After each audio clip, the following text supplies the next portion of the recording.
Yes. Hello, good evening. Hi, how are you, Matt? Hi, Nice to Chris. see you.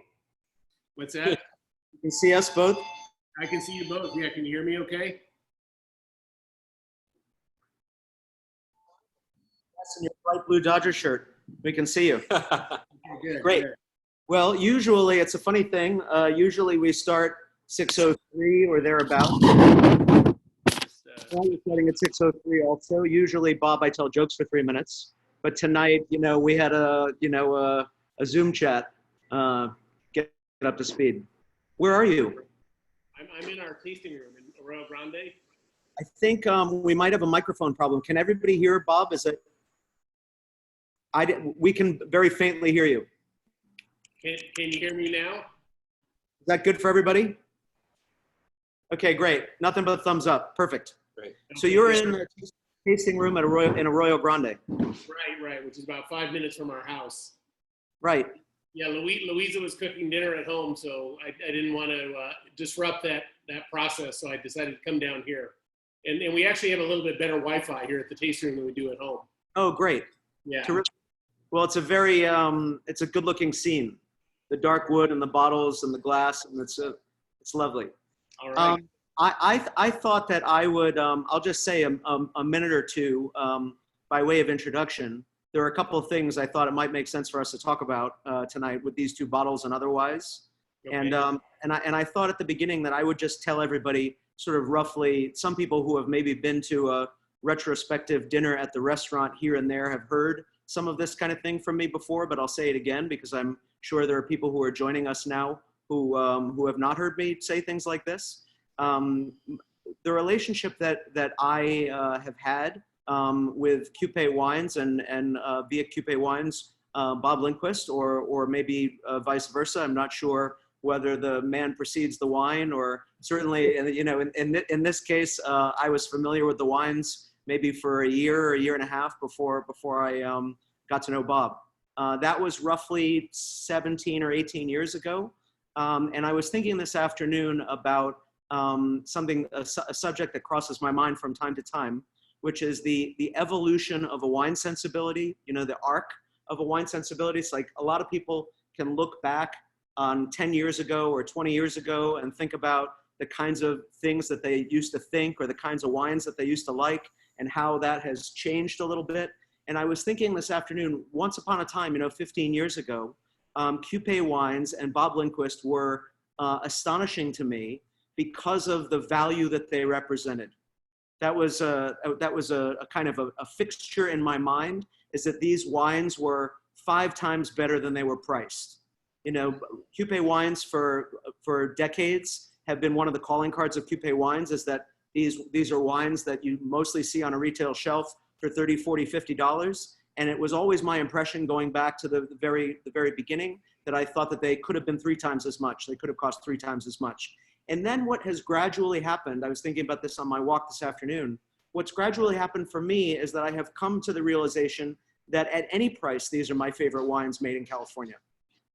Which is, I know that sounds maybe hyperbolic, but it's a funny thing. It's like you're tasting Marsanne, for instance, Coupe Marsanne, or you're tasting Coupe Roussanne, and you're kind of new to the game, and you think, wow, this is a lot of wine for the money.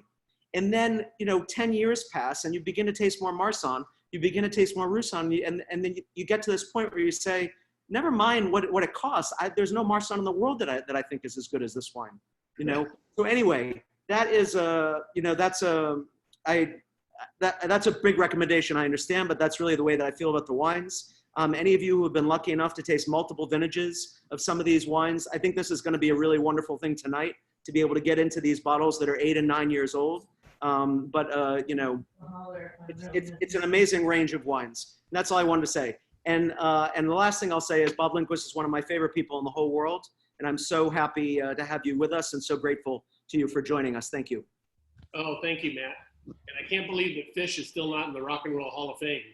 Fish is absolutely in the Rock and Roll Hall of Fame. There's a hot dog hanging from the middle of the ceiling. Into Madison Square Garden on. Well, it's great to be here with you and Chris and the rest of you here tonight.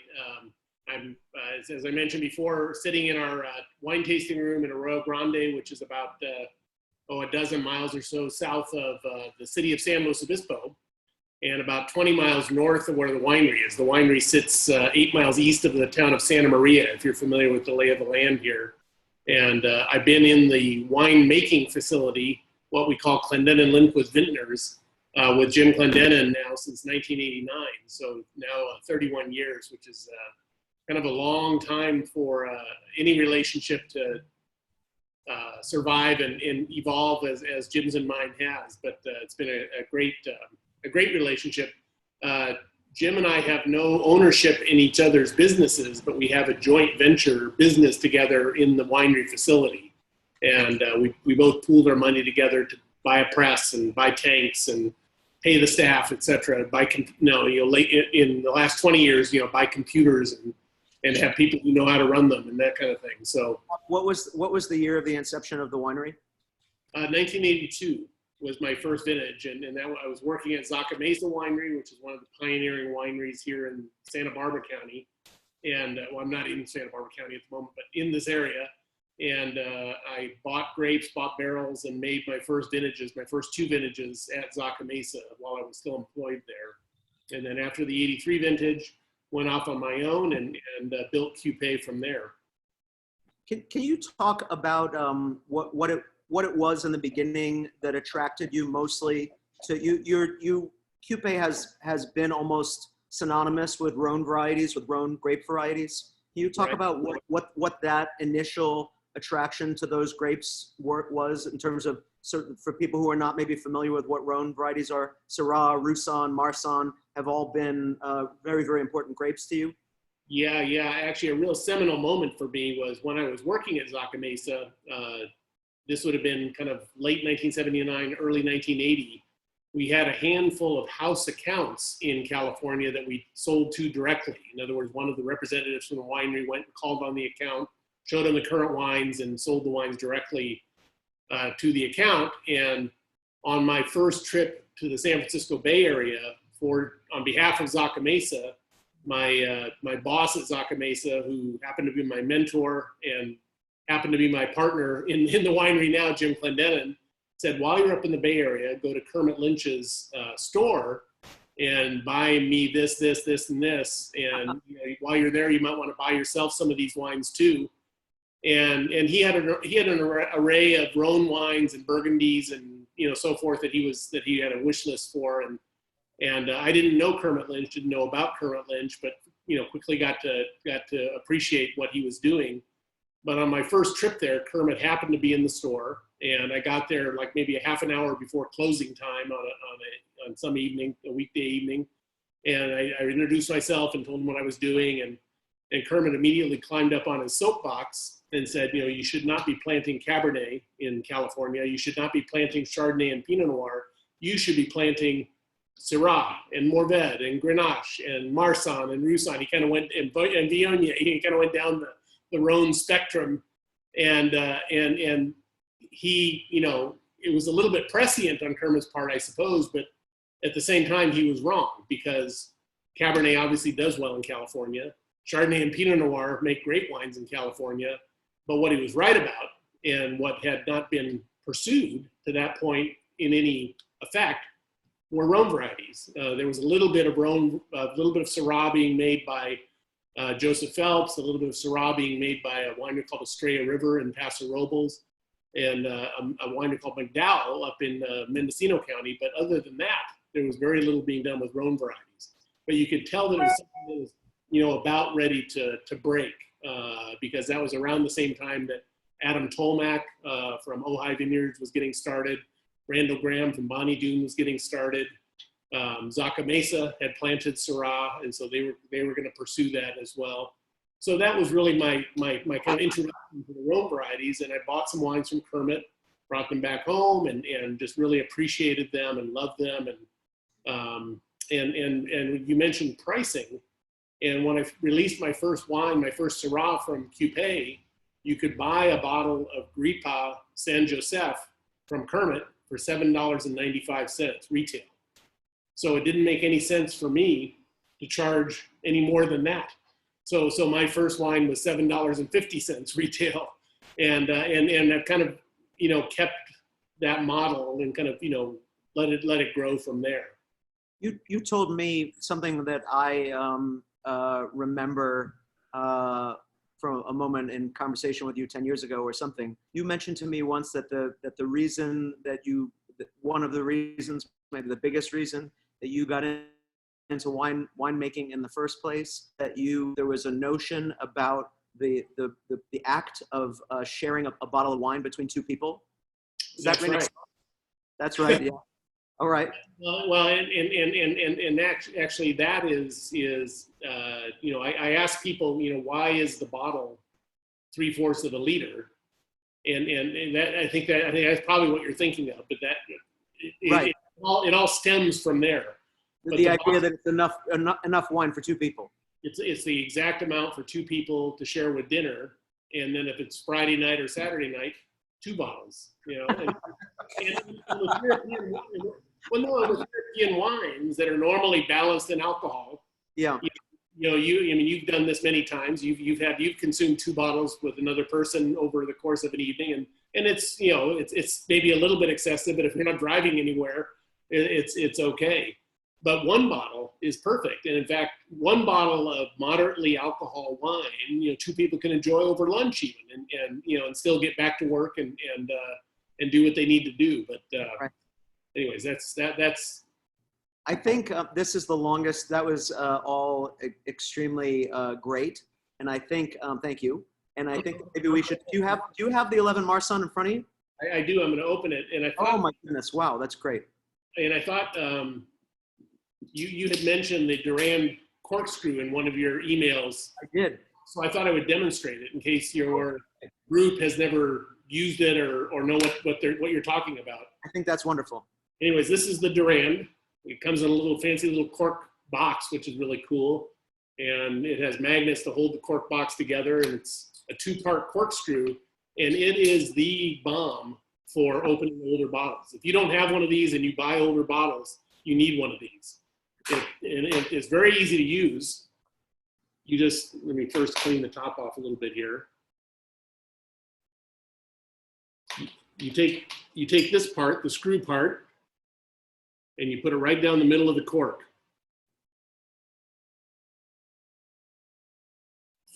This looks like a really good cork. Our 11 Marsan was perfect cork. I have a backup bottle just in case, but and then you take the other part, which looks like an Asso corkscrew. If you're familiar with the Asso, one prong is a little bit longer than the other. So you start with the longer prong first on one side of the cork, like so, and then you just rock the Asso part down into the bottle, straddling the screw part that you had already put in the bottle. The screw holds the cork in place, and now you've grasped the outside of the cork with the Asso portion. It's a little easier if you're on a lower table. I'm on kind of a higher table.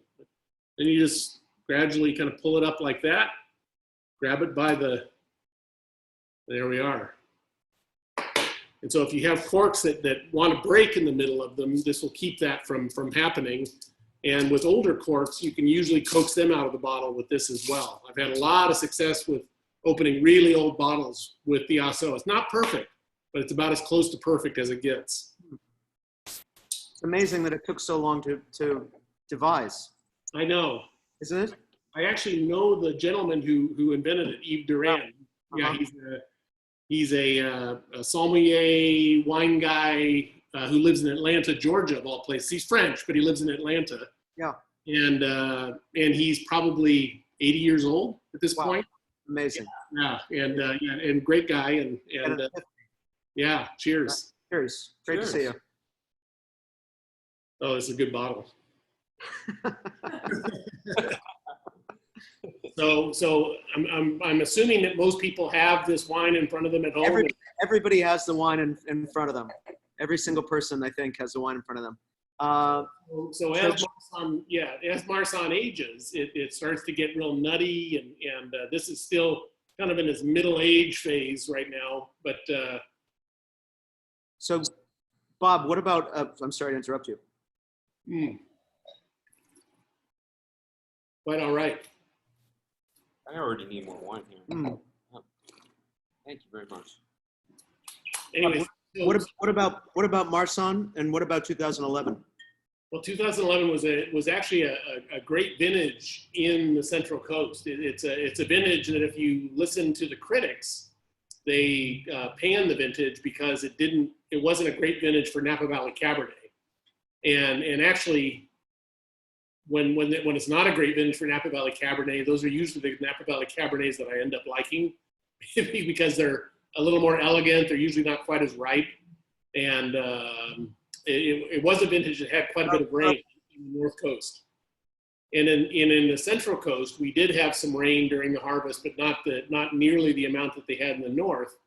The most significant factor for us in 2011 was that it was an extremely cool vintage from start to finish.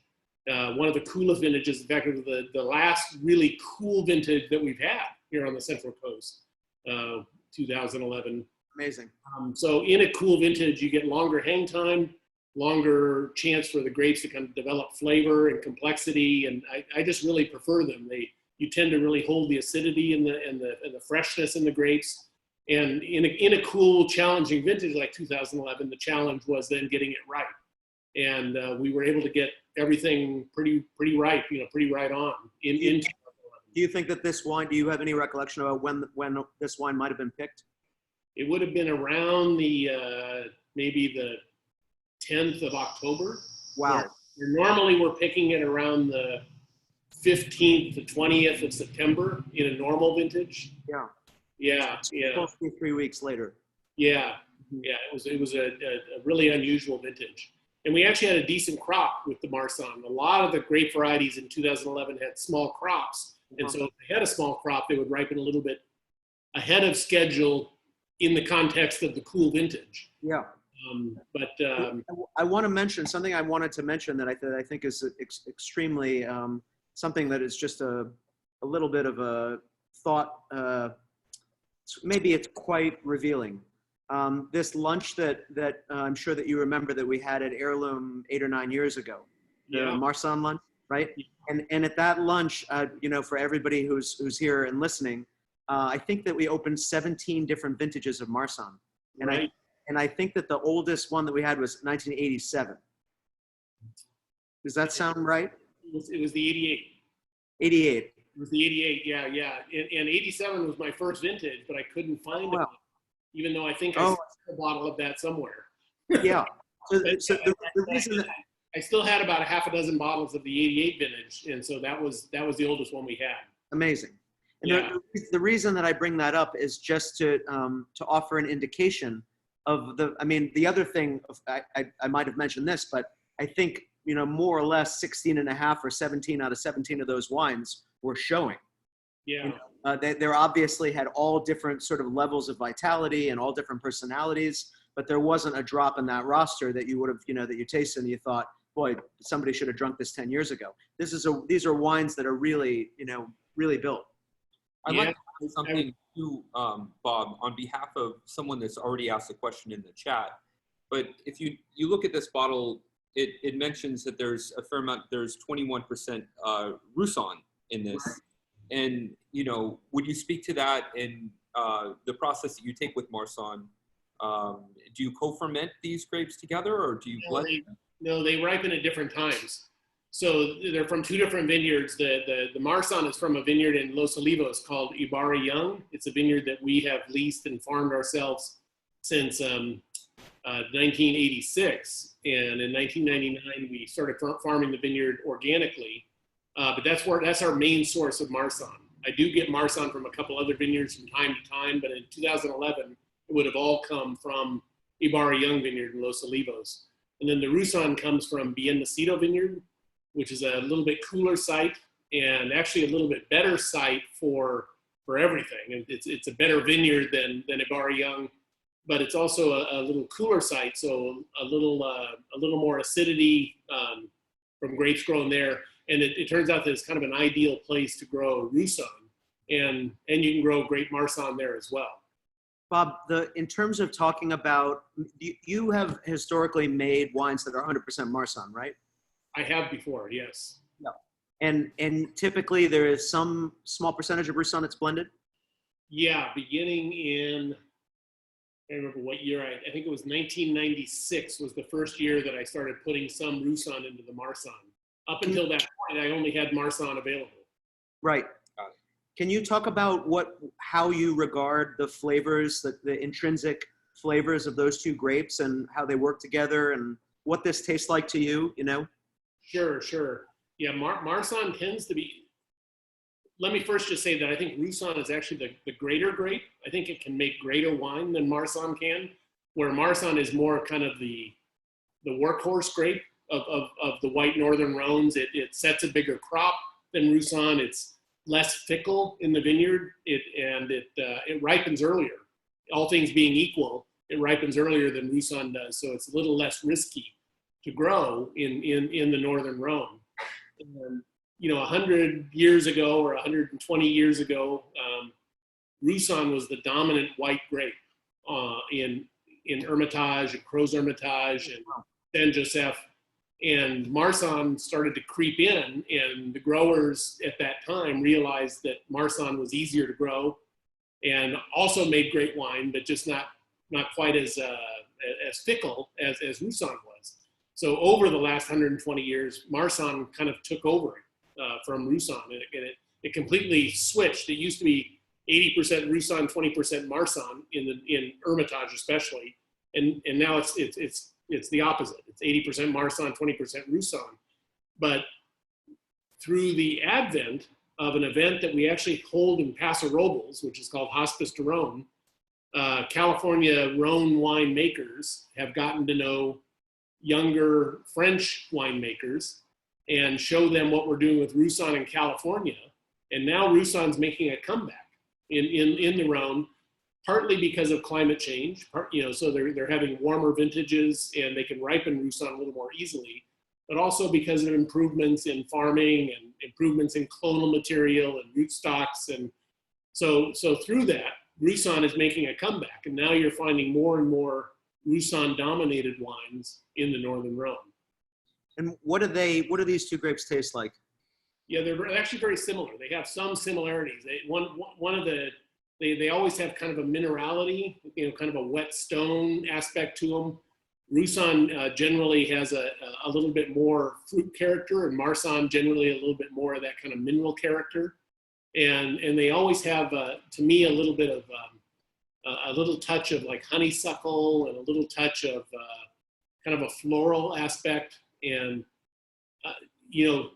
kind of a peach pit character, which is one of Kermit's favorite descriptions for Marsanne is how a peach smells by the pit. Uh-huh.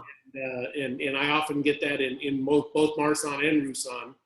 They're wines that don't really need a lot of wine making to make them the way they are, if that makes any sense. They kind of make themselves, in the sense that, well, for instance, with Chardonnay, you want to ferment Chardonnay in new French oak barrels, at least I do, to make it at its very best.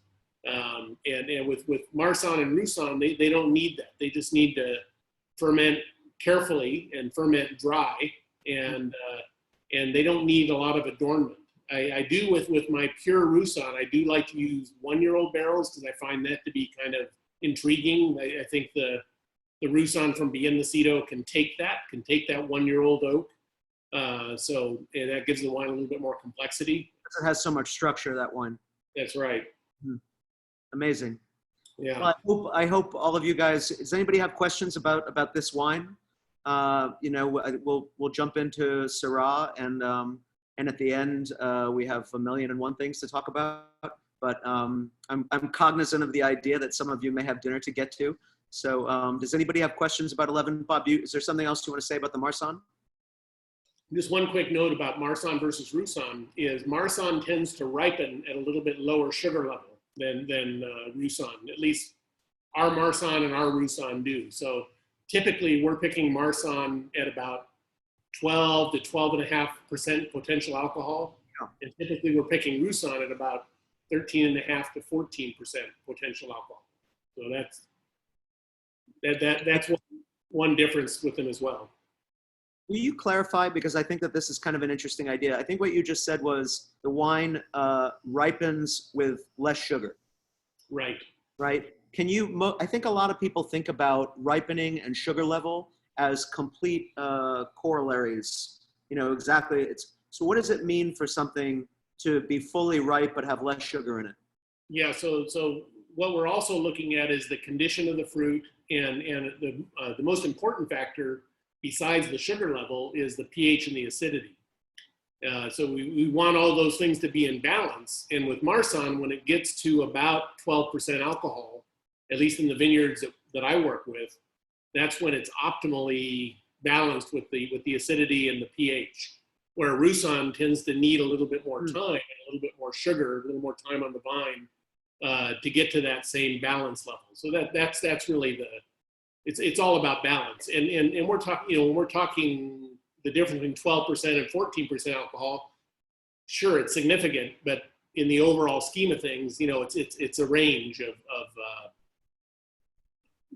ripenesses, right? But over the 30 some odd years that I've been making Marsanne and the 20 some odd years that I've been making Roussanne, they've pretty consistently ripened that way.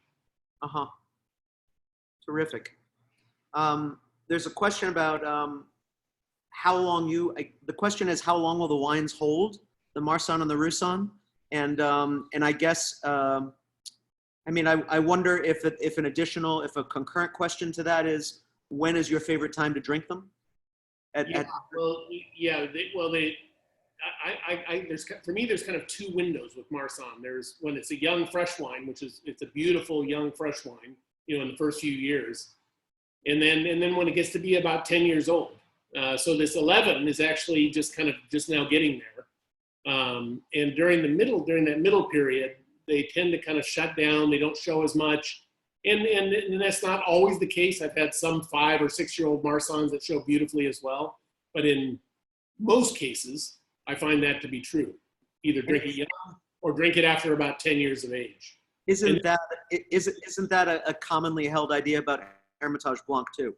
It is. That's right. And so they've obviously been making Hermitage Blanc for a lot longer than I've been making Marsanne, and that's usually what the winemakers there recommend as well. Make it young or give it at least 10 years, and then I find that these can go, in the better vintages, they can go 20 years without an issue as long as you have good storage. Right. Great white Chateauneuf's the same way. Mm-hmm. Right? That's right. Yeah.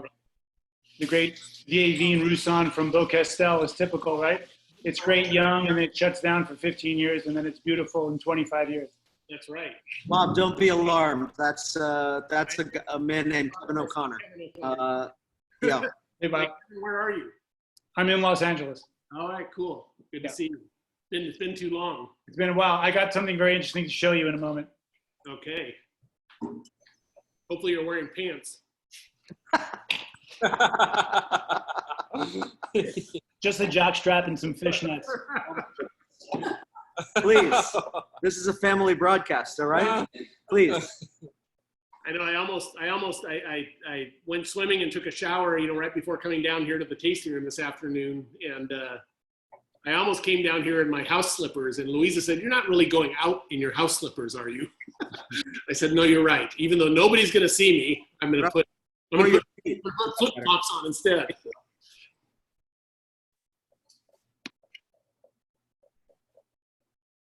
Kevin, we're moving on to the Syrah. That's the Syrah. Which I just successfully opened really well with the Durand again. And normally with this wine, I would prefer to decant it because it's still, it wasn't filtered, so it's going to have a little bit of sediment. And with 8 years of age, it will start to, throw a little bit of sediment. But Louisa and I have some other wines that we're drinking tonight with dinner, and I want this to be still good tomorrow night. So I'm not going to decant it tonight. I'm going to leave it closed in and appreciate it tomorrow after it's had a little bit of air. Yeah. It's astonishing that this wine is 8 years old. It's still amazing. Well, yeah, this wine was always a little bit reduced when it was young. Yeah. And Syrah is a reductive variety, and I usually try to clean up most of that reduction before I bottle a wine, depending on the level of reduction. But I prefer the wines to not be too reduced when they go into bottle, if at all. Yeah. And this wine, did have a little bit of reduction, and after we bottled it, it definitely showed that. But now that it's had 8 years of age, it's coming out of that reduced stage, and that level of reduction will actually help the wine's longevity. I want to just clarify one quick thing before we get back to reduction, because one of my favorite subjects, and it's me, but Kevin O'Connor has tried 10 times to explain reduction to me, and it always, gets about like, I don't know, halfway there or something. But before we talk about that, I just want to mention to everybody, this is 2012 Hillside Estates Syrah that's in front of you. For whatever reason, and maybe Bob can speak to this, the usual vintage stripe is not there. But in every bottle, and apparently judging by the comments that we're looking at here in the chat, all of the corks do indicate 2012. That's how you can know that it is 2012. Jeffrey. So the bottles you got don't have this? No. Oh, that's They- crazy. Yeah. Well, and I know why that is. I don't know if it's a subject for this Zoom, but, Yeah. but I do know why that is. Yeah. Well, yeah. it's whether or not you want to share it is completely up to you. The fact that they are on the cork was finally the important part for us. Yeah, when we bottle this wine, the glass comes to us in 12 bottle cases, and then we repackage it into 6-packs and put the next stripe on at that point. And this would have been 2015, I had partnered with Charles Banks, and you know that story. And anybody who's interested in learning more about that story, just Google Charles Banks and Tim Duncan, and you'll get the rest of the story. But anyway, so I had partnered with Charles Banks, and his wife wanted to change our labels. She wanted to kind of give our labels a facelift, and that started with the 2013 vintage of this Syrah. And so she wanted that to be, and then the 2013 was a much showier wine and wasn't as reduced as the 12. So we released the 13 before we released the 12, and the 12 sat in the warehouse. And so we hadn't repackaged all the bottles. Most of the bottles were still in their 12 bottle cases without the neck label. And over time, pressure sensitive labels, if they're still on their roll sheet, in other words, these labels are on a, like a piece of wax paper kind of thing that comes on a roll that you peel them off and put them on, and the label machine can do that automatically, but we do these by hand. And over time, those lose their stickum. And when QPay was sold, there was still a big trove of the 2012 Hillside that had never been neckered and put into 6-packs. And the idiots who own it now, probably never even thought about that when they started shipping additional bottles of the 2012 out. But luckily, you're right. It's on the cork. On the cork. Yeah. Otherwise, and thank you for that explanation. Otherwise, if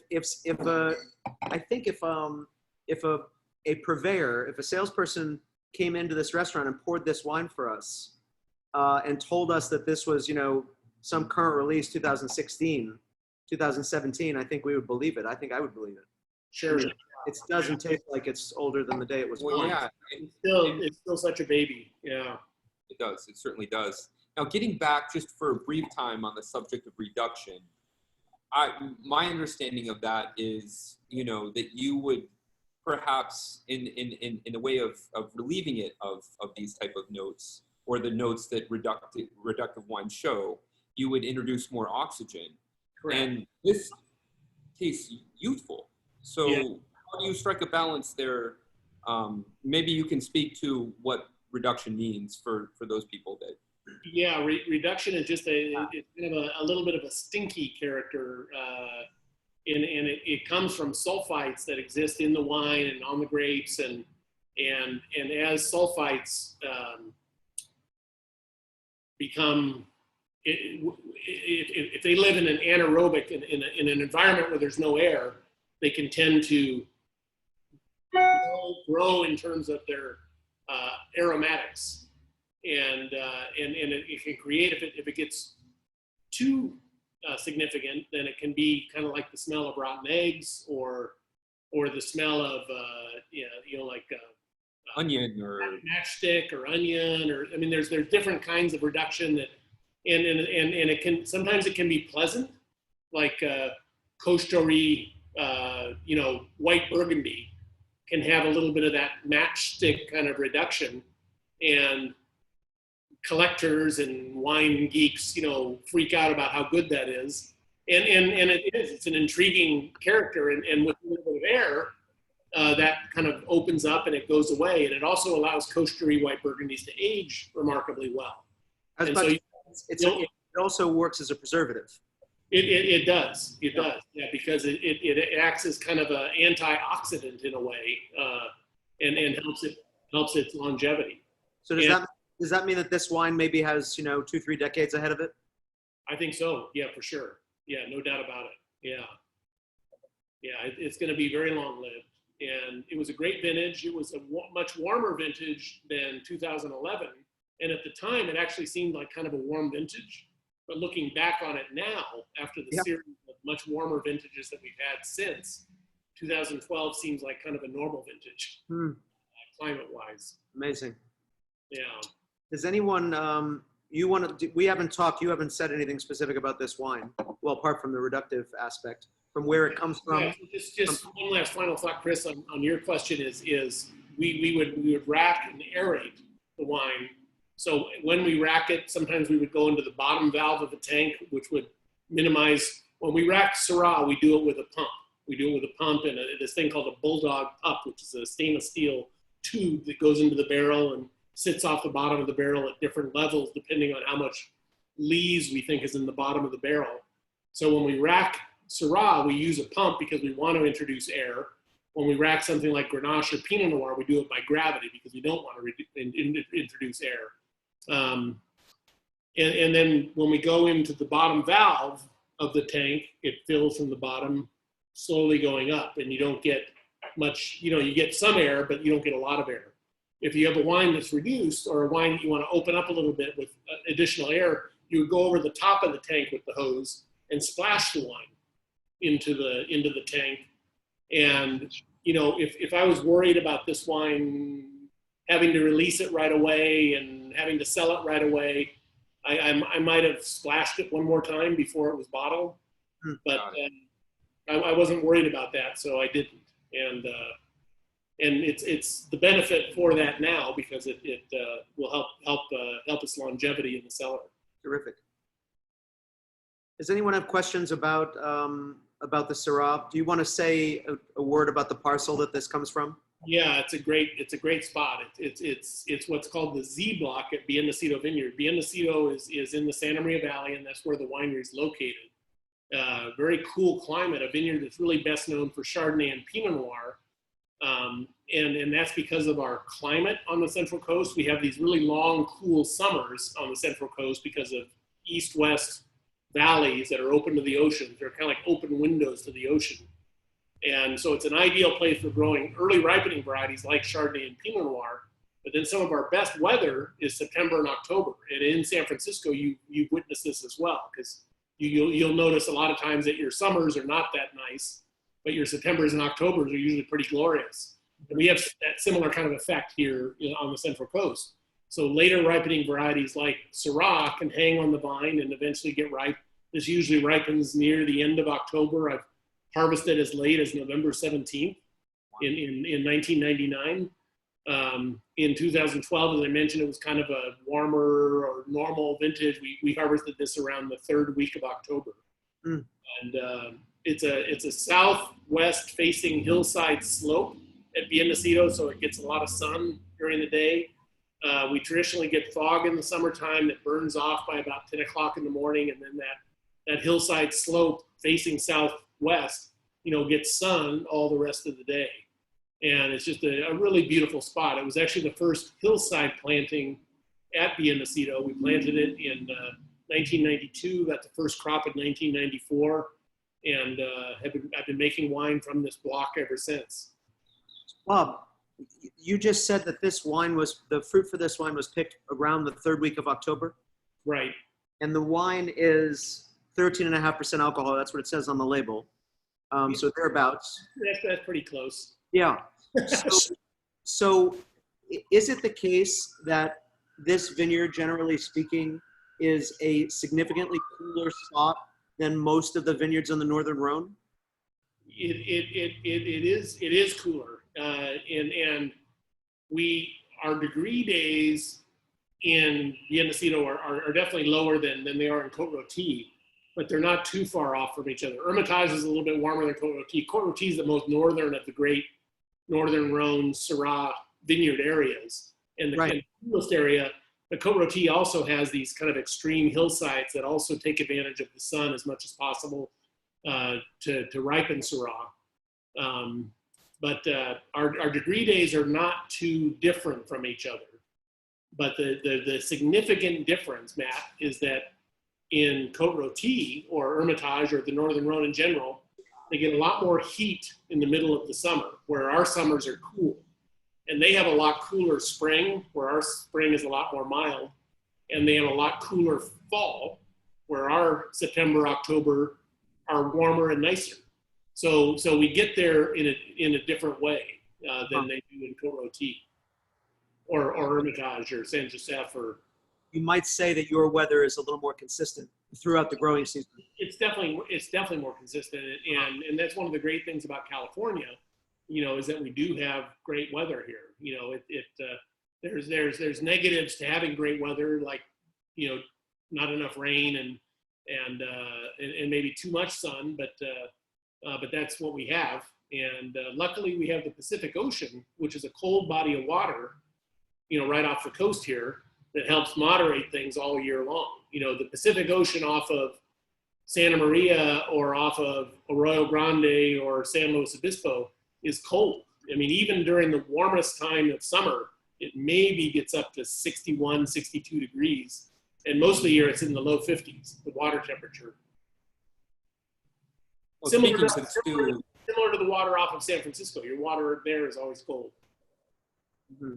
Yeah, on that note too, for those people that are not super familiar with the terrain down there, maybe you can speak to the way that cool temperature moves inland toward your vineyard, because the valleys up here run a different direction. Yeah, that's actually the most significant aspect to what sets this area apart from other wine growing areas in California. It's the only place on the coast where the mountains and valleys run east-west instead of north-south. So they're like open windows to the ocean. And we have this kind of significant weather point in our area called Point Conception. It's about 30 miles west of Santa Barbara. And you notice I didn't say north of Santa Barbara. If you look at a map and you see the city of Santa Barbara, the coastline runs east-west. As you go further north from Santa Barbara, you're actually going west for a while. And then you turn north right at this place called Gaviota, which is just to the east of Point Conception. So anyways, going back to Point Conception, everything below Point Conception is mostly influenced by currents that come up from Mexico, up from the south, and bring warmer water up, which is why the water in Santa Barbara is warmer than it is in Pismo Beach. It's why the water in Malibu is even warmer than it is in Santa Barbara, and why the water in San Diego is even warmer than it is in Malibu, because you're getting those currents that come up from the south. Above Point Conception, you get these currents that come down from Alaska and are cold. And it's why the water off of, Eureka is freezing. The water off of San Francisco is freezing. And it's still quite cold when you get down to Pismo Beach and Santa Maria, because you're getting those northern currents that still are coming down. And because of this east-west configuration of the valleys being open to the ocean, it just really allows that coolness to come in off the ocean. Another important factor is that in the summertime, when it heats up inland, it just physically pulls in the fog and the breezes and the coolness off the ocean. So you can see this all summer long. And in fact, when somebody says, oh, I'm going to come to Pismo Beach in June or July and rent a cottage and won't that be great? And I say, well, yeah, that's great, but you might have foggy days every day. And often you do. You have a lot of fog in the summertime, June gloom. You hear that expression. And then later in the season, yeah. Oh, I'm sorry. Go ahead. Oh, I would say later in the season, when it starts cooling down inland, we get more high pressure days where the fog stays offshore, and you get that great sun and warmth that we get in September, October from high pressure. And so the climate here is the number one factor in the quality of the wines from this area. I mean, there's other factors like we have the right kind of soils, and there are some places that don't have the right soils in this area, but the places that have the right soils that drain well and good farming and et cetera, et cetera. But overall, what sets this area apart is the climate. I'm gonna have a little more. Can you talk about, yeah, please. Can you talk about what you perceive to be the prominent flavors in Cupé Syrah and really good Cupé Syrah? Sure. Yeah. Well, you get a lot of. I get a lot because it's grown in cool climate. You get a lot of that kind of peppery, dried raspberry, a little bit of hard spice. Kind of like nutmeg or cumin, or sometimes you get some of those characteristics, and then always a little bit of smoked meat character. And what I find is that smoked meat character becomes more accentuated with age. When it's young, you get more of the berry fruit kind of character, along with those spicy notes, and just a little bit of that meatiness in the background. But as it ages, that meatiness kind of comes more to the fore, and you also get kind of more smoky notes in the wine as it ages as well. This wine is still quite young, but I think because of the reductive nature of the wine in its first 8 years of maturing, still, it's starting to get some of those secondary characteristics, but they're still kind of at bay. They haven't really come into the wine much yet. But yet it's old enough now that it's not fruity anymore. You still get some fruit notes, but it's not, you don't get a lot of berry character out of it anymore. Not quite so primary. Right, exactly. Well, out of respect for the audience that we have mostly up here, I'm not going to ask this question about the Dodgers and why you're wearing a Dodgers shirt. We'll keep to the wine. But there's been a question about barrel aging and your choice of barrel that you would put a wine into. That's a great question. Yeah, I like, Syrah doesn't need new oak, but with this wine, I like some new oak. So I use about 50% new Francois Frere, which is a Burgundian coopered barrel. And then I also, with this wine, depending on the vintage, often do a little bit of barrel fermentation. We draw some, when the grapes come in, they go into these small open top fermenters. And we use about 1/3 to 50% whole clusters, depending on the vintage. In 2012, I think it was about 40% whole cluster. Anyways, we put the grapes in a fermenter. We add a little bit of sulfur. We throw some dry ice on the top, and then cover the tank. And each day we open up the tank and we pump over the juice a little bit to keep it fresh. But we also keep it cold for the first 3 or 4 days that the grapes come in. And that kind of cold soaking period, it extracts a lot of color out of the grapes without the presence of alcohol. It's still a water soluble extraction of color. So it's a little more elegant extraction of color than with extracting color with alcohol.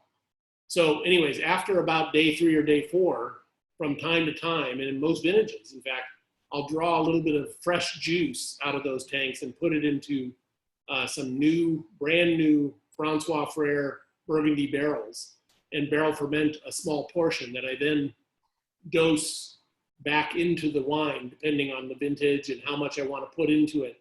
And that gives the wine a little bit of a toasty mocha kind of character that you notice really more when it's young. but I still find it here. I can still get a little bit of that toasty mocha aspect. And it's just an added level of complexity and something different that I like to do with this wine. Thank you. Yeah. Bob, one of the folks out there is interested to know how far most of the vineyards that you work with are from the coast. Yeah, so Bien Nacido is about 15 miles from the ocean. The Ibarra Young Vineyard, where the Marsan primarily came from, is about probably 24 miles from the ocean. And then the vineyard that we work with a lot here in the San Luis Obispo Edna Valley area, the Sawyer Lindquist Vineyard, which Louisa and I planted, is about 6 miles from the ocean. And elevations?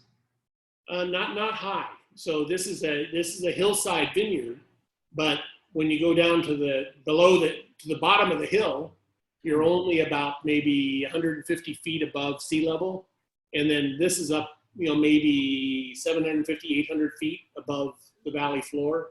So it's not a mountain area at all. It's coastal hills, but that elevation is important because it sits above the fog a little bit, and then the fact that it's on hillsides is important because it drains really well, and you get a little bit more kind of rocky character in the rocky soil in the hillside blocks. Something that someone or maybe three people mentioned earlier that I wanted to make sure that we get to tonight is for you to say a word about what you're doing now. I don't know if you want to, you intimated a little bit about the Coupe story. I don't know how much more you want to say about it, but I think everybody is curious to know what's going on now with grape growing and winemaking and what's happening. Right. Well, in 2018, so almost 2 years ago now, Coupe was sold to a kind of a big faceless company called Vintage Wine Estates. And they're a big company. There were legal and financial issues which didn't involve me personally, with Charles Banks, who had become my partner, that were untenable, something I couldn't change, and that put us in kind of a. Charles ended up going to prison, and when he did, the company that he had formed, which we were part of, had financial problems, and so it put us in kind of a vulnerable position, and Coupe ended up being sold to this big company that is now, making the wines, and I have nothing to do with it anymore. But obviously, I still made these wines. So I made all the wines through 2017. Some of the wines in 2017 were still in barrel when we were sold, so they were finished by Vintage Wine Estates, VWE. When that sale took place, my wife and I were trying to figure out what do we do now, and we decided to start a new brand, which we call Lindquist, which I just happen to have a bottle nearby, so I can show it to you. So this is a wine that we make. This is the Viognier Chardonnay blend, 50-50 blend. And I make other wines too. So I've kind of gone back to my roots, making small amounts of Central Coast Syrah, single vineyard Syrahs, Viognier, Marsan, and Chardonnay. From the very beginning, I made Chardonnay under the Coupe label. And I love Chardonnay, and I still make Chardonnay because Chardonnay helps pay the bills. It helps support my Marsan habit. Marsan is not and Roussanne are not the easiest varietals to sell, but everybody knows Chardonnay, and Chardonnay is a much easier wine to sell, so it helps pay the bills.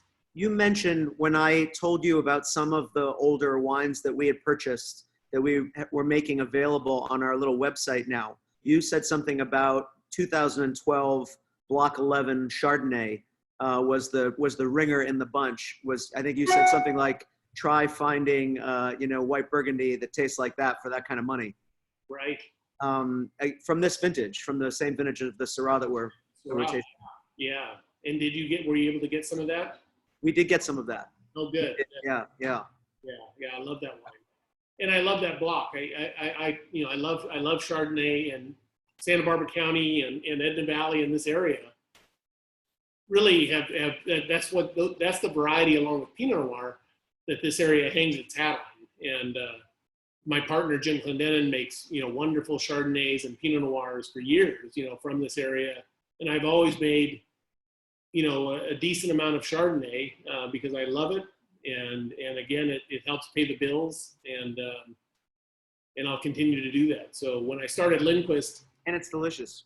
oh, thank you. And then just for matrimonial harmony at home, I also want to mention my wife's brand. So when Coupe was sold, Louisa actually already had a brand that she was making. She's been making actually since 2000. She was actually the first woman, or the first person in California, and certainly the first woman in California to make Albarino. And along with Michael Havens. Michael Havens was the first guy to make Albarino in 2000, and Louisa was the first woman to make Albarino in 2000. And that's what she focuses on are the Iberian varietals. So mostly Albarino and Tempranillo. I was holding up a bottle of her Grenache Rosé, which she also makes. So that's what we're doing now. Great. Yeah. One last question from Bill says, what do you like to eat with the Syrah? So anything that you would serve a kind of richer red wine with, but I find because of the kind of smoky, spicy characters that Syrah has, the things that are off the grill are especially good.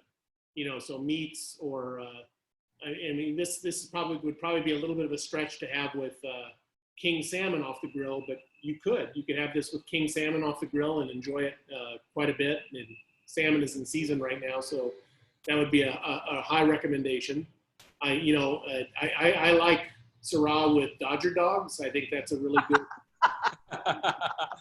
What do you expect to eat tonight? Actually, we're having vegetable bean tostadas.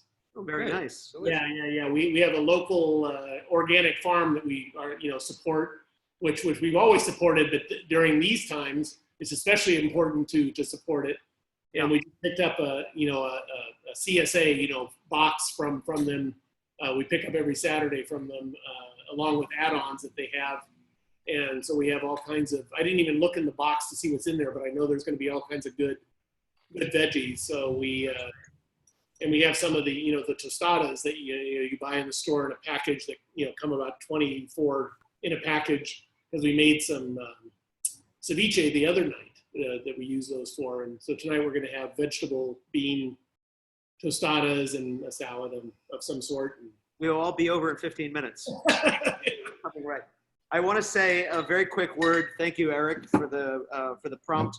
Bob, we are taking a trip to the Jura next Saturday, and we are presenting the wines of Joseph Dorbone, 2014 Cuvée des Moines, which is 3-year Souvois Chardonnay and Sauvignon blend, 2017 Joseph Dorbone Trousseau. Something that's kind of exciting that is happening this week is that we are offering, I have made videos for these last 2 months or so, 6 weeks, in my kitchen and in my apartment, demonstrating some food that you might like to eat. And actually this past week, that video was a preparation of king salmon, which I had the feeling was going to be a better thing for the Marsanne than the Syrah. But it's interesting that you mentioned that. And this thing that we're doing this week is because there are 2 iconic foods of the Jura, and they are morel mushrooms and Comté cheese.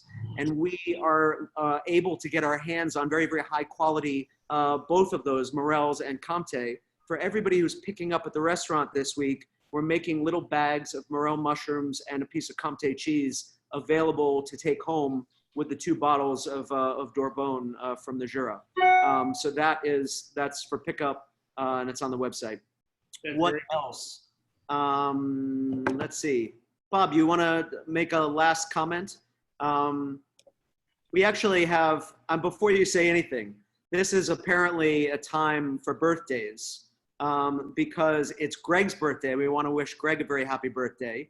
And also the fabulous Dr. Glenn Pierce, it's his birthday, which is kind of unbelievable. And then lastly, and absolutely most importantly, for familial harmony, it's Roberta Strauss, my mother's birthday, in 2 days. So this is a heavy, heavy birthday moment. Must be middle of May, yeah. Happy birthday. Happy birthday to everybody. Cheers. Last comment. Last comment, Bob Lindquist. Anything else you want to say before you scoot out to go home for dinner? Bob, I got to show you something. Yeah, yeah. Look at that. Oh, wow. Is that the award? Is that the 01, isn't it? Yeah, the 2001 X Block. The 01 X Block Syrah out of a Magnum. Yeah, with yeah. Was that when you were still at Spago? Yeah, and wait, could you read what you wrote? Drink this in about 10 years. Yeah. So we're going to be drinking this in about 20 years. That looks like a Magnum, huh? Actually, Kevin, I drank wine recently, and it's showing beautifully. That's a great wine. That I want. Don't hesitate Thank to. you, guys. Thank you, I'll be Bob. opening up with you, Bob. Bob, thank you so very much for agreeing to do this and for walking us through these two wines. Really appreciate it. Very kind of you. Pleasure. Thank you, Matt. Thank you, Chris. Kevin. Cheers. Thank you very much, Bob. We'll see you. Yes, thank you, guys. Bob. Cheers. Amazing. Thank you so much. You're welcome. Cheers. Thanks, Bob. That was great. Thank you. Take care, Thanks, guys. Matt. Thanks, Chris. Thanks so much, everyone. So great to see everyone. Thank you. Cheers. Thank you. Cheers. Happy Thank birthday. Thank you. Cheers. Birthday party. Cheers, Amy. Cheers, Matt. Cheers, everyone. Great to see you. Lovely job. Great. We'll see you soon. And Matt. Thank you. I'm going to sign off and go home. And Nice. Okay, Bob. Thank Lovely you. job. Be well. Shout out to See you Louisa. soon. Bye-bye. Thanks. Okay. You're welcome. Bye.